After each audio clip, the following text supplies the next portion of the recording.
হরে কৃষ্ণ। ওম নমো ভগবতে বাসুদেবায়। ওম নমো ভগবতে বাসুদেবায়। ওম নমো ভগবতে বাসুদেবায়। শ্রীমদ্ ভাগবত তৃতীয় স্কন্দ স্থানম সৃষ্টি স্থিতি দ্বাবিংশতি অধ্যায়। কর্দমমণি ও দেবতীর পরিণয়। শ্লোক 6। দৃষ্টা মে ভগবান দৃষ্ট দুর্দশো ইয়ো অকৃতাত্মনাম দৃষ্টা পাদরজ স্পৃষ্টম শেষনা মে ভবত শিবম। অনুবাদ: আমার সৌভাগ্যক্রমে আমি আপনার দর্শন লাভ করেছি, কেননা যারা তাদের মনকে দমন করেনি এবং ইন্দ্রগুলোকে সংযত করেনি তাদের পক্ষে আপনার দর্শন লাভ করা দুষ্কর। এটি আমার পরম সৌভাগ্য যে আমি আপনার পবিত্র পদধূলি আমার মস্তক দ্বারা স্পর্শ করতে পেরেছি।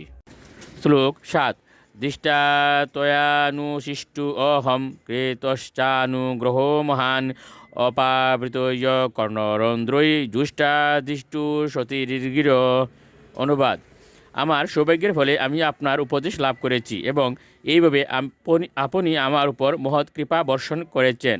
আমি ভগবানকে ধন্যবাদ জ্ঞাপন করি যে আমি অনাবৃত কর্ণকোহরে দ্বারা আপনার বিশুদ্ধ বাণী শ্রবণ করতে পেরেছি। শ্লোক 8। স ভবান দুহিত্রী স্নেহ পরিক্লিষ্ট আত্মনো মম শ্রুতুম অহরসি দীনৈশ্য শ্রাবিতম কৃপয়া মুনে।